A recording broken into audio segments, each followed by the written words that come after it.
के चेहरा को देख करके समझ ले कि आज हमारे पति को मूड कैसा है,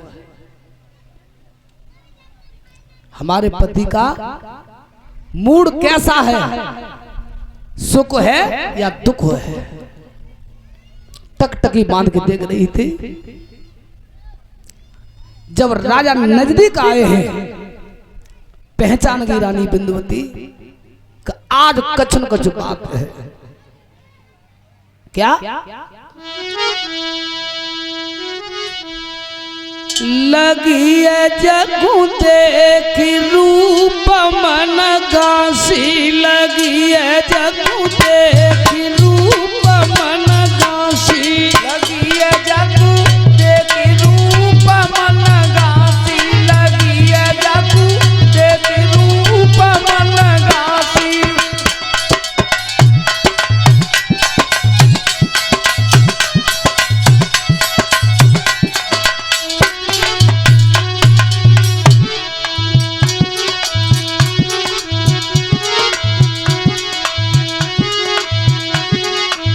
कैसे रूप उतर रहो प्यारो, उतर रहो प्यारो, और पूछत प्यारी दासी, लगी है जगू देख रूप मन गासी, लगी है जगू देख रूप मन गासी। कैसे रूप उतर रहो प्यारो, उतर रहो प्यारो, पूछत प्यारी दासी, लगी है जगू देख रूप मन गासी, लगी है जगू देख रूप मन गासी।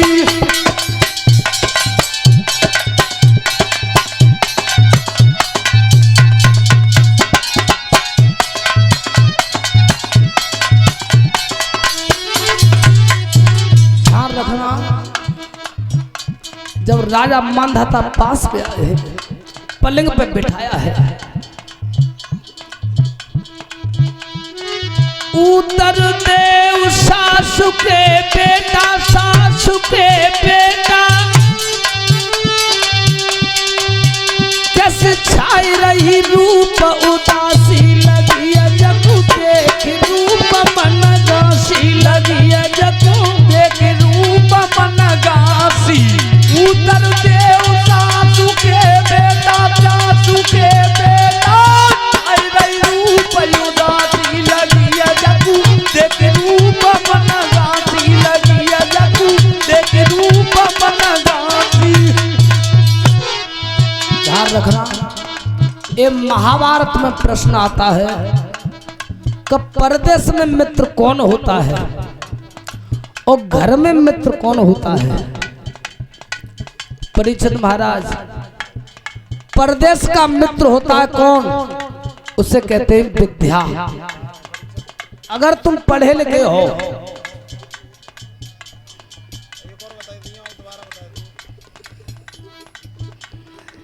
विद्या पढ़े लिखे हो तो पहचान लोगे कि जो स्टेशन अलीगढ़ की है, दिल्ली है, जलंधर है, लुधियाना है, ब्यास है, अमृतसर है। और अशिक्षित हो तो खिड़किया के जौना बैठे भले रहो भाई, खजानी चाचा की तरह थे। देखिए लाला जी स्टेशन कौन सी है, हाँ पर इतना चालू है वो है जो जाब है तो पूरे मंडल वाले के 2-4 के नंबर तो खैर अब मौका भी याद कर रहे हो, इन लिखवा ले जाता। और घर में मित्र होती है घरवारी। बार बार पूछ रही थी रानी महाराज, बात क्या है, उदास क्यों है? उसी समय राजा मानधाता की आंखों से बहनों आंसू झलक आए और जैसे ही आंसू टपके रानी भावुक हो गई थी और भावुक होकर के राजा मानधाता से बोली है,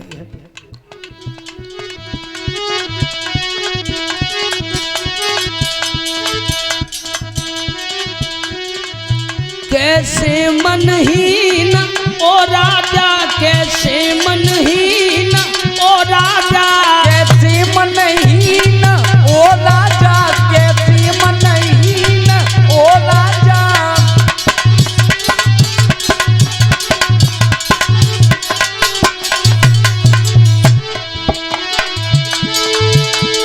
घोड़ी तेरी ही सनी मखमल की जीन ओ राजा, कैसे मनहीन ए राजा, तेरी ही सनी मखमल की जीन ओ राजा, मखमल की जीन ओ राजा।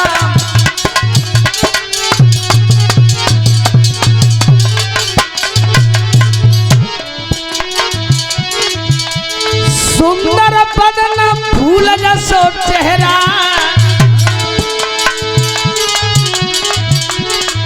कैसे हुई रो मलीन ओ राजा, कैसे हुई रो मलीन ओ राजा।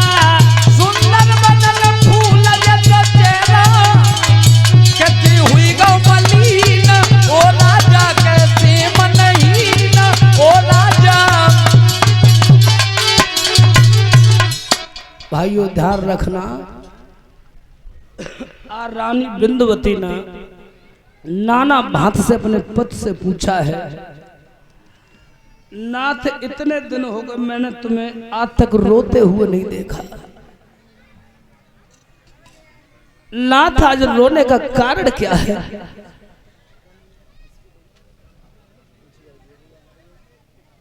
मानवर श्री ठाकुर साहब पदम सिंह की तरफ से 51 रुपए की मुद्रा आई है।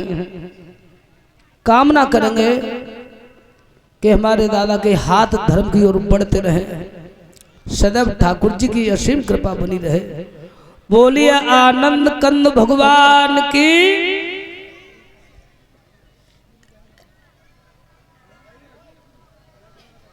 ध्यान रखना भक्तों, बहुत देर हो गई थी।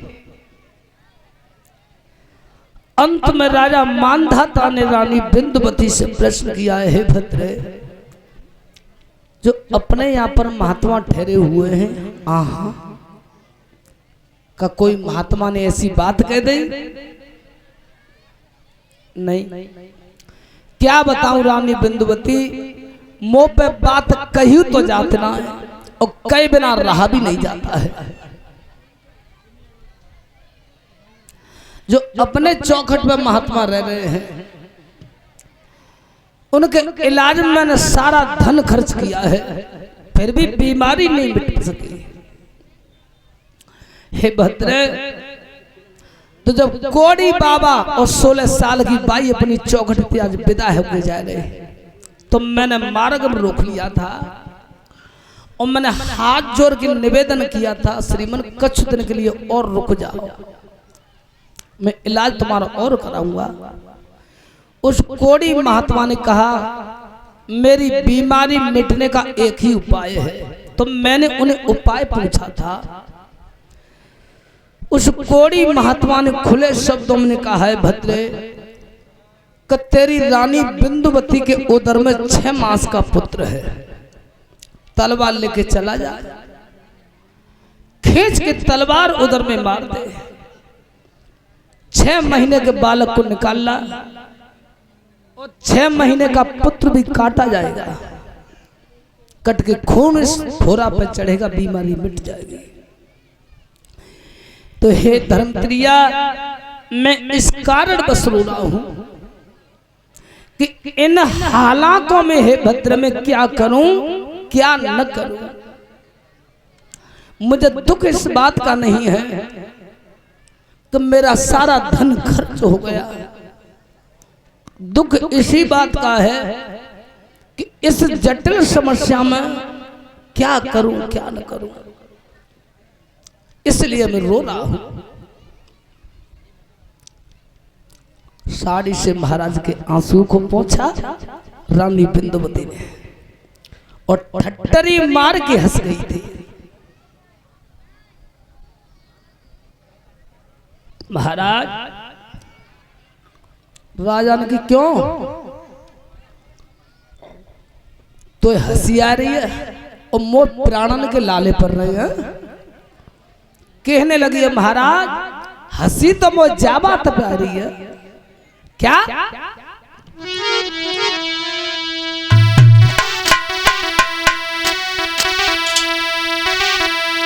क्षण भंगुर जीवन की कल का कल प्रात को जान खिली न खिली।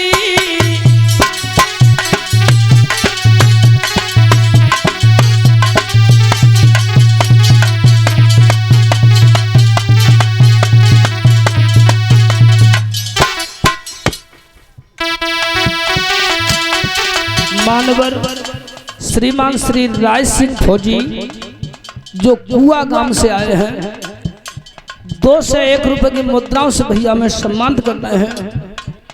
कामना करेंगे प्रभु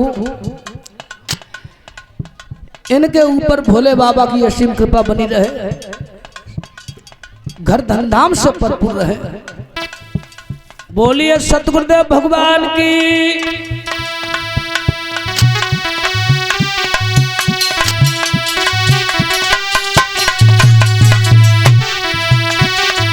क्षण भंगुर जीवन की कल का कल प्रात को जान खिली न खिली। मलियागिर की रुच शीतल मंद सुगंध समीर चली न चली।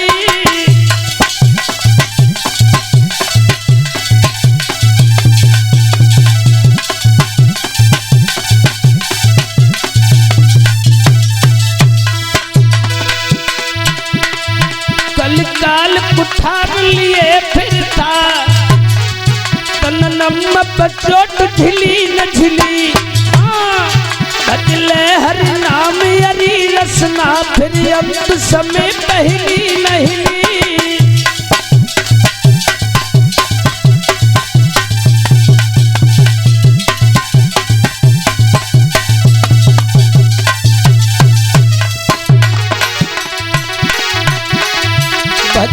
हर नाम यरी जिभ्या फिर अंत समय पहली नहीं।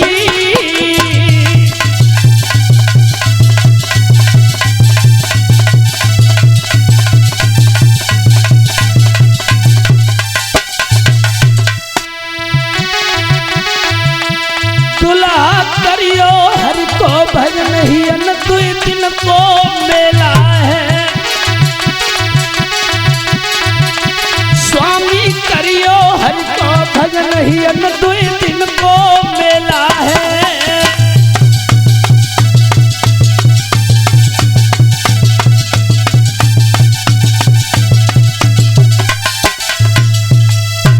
भाइयों जिस समय रानी बिंदुवती ने और राजा मांधाता से कहा है नाथ बस इतनी सी बात से भयभीत हो गए तुम। सुनो मेरे जैसी हजारों रानियां मिल जाएंगी तुम्हें, हजारों रानी मिल जाएंगी और हजारों बेटा मिल जाएंगे, लेकिन नाथ सूर्यवंश की मार मर्यादा का उल्लंघन मत कीजिए। क्यों कि अगर ये कोड़ी महात्मा तुमसे कोई व्यंग वचन बोल गए, ऐसी कोई वाणी बोल गए तो नाथ हृदय चीर के रख देगी वो वाणी संत की। नाथ इस धर्म की रक्षा कीजिए, इस धर्म को हाथ से छूटने मत दीजिए। और मैं पलंग पर सो जाती हूं, आप निर्भय होकर के निसंकोच करते हुए मेरे उदर में तलवार को मार दीजिए। राजन परीक्षित इतना कह करके बहनों रानी बिंदुवती पलंग पर लेट गई थी और राजा मांधाता ने म्यान से तलवार को खींच लिया था और जिस समय दांती पीस करके जिस समय उधर पर प्रहार किया भाइयों रक्त की धार बह गई थी। श्री सुखदेव जी कहते हैं राजन परीक्षित 6 महीना के बालक को निकाल करके हाथों पर रखा और हाथों पर रख करके तलवार म्यान में फंसी है। जहां पर कोड़ी महात्मा भाइयों प्रतीक्षा कर रहे थे उसी जगह पर राजा मानधाता चले हैं। पार्वती ने कही बताओ आदमी में सबके देखे हैं, लेकिन तुम जैसो आदमी में ना देखो।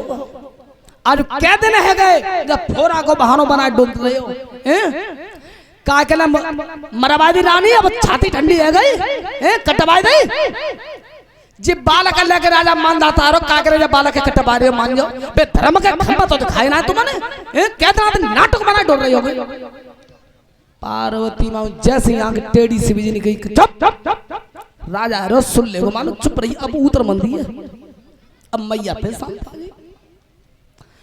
राजन परीक्षित तब तक राजा मानधाता कोड़ी बाबा के सामने पहुंच गए थे। इधर में कोड़ी महात्मा से प्रश्न किया है राजा मानधाता ने, हे श्रीमान रानी को मन भवन में मार दिया है, अब मेरे लिए हुक्म क्या है।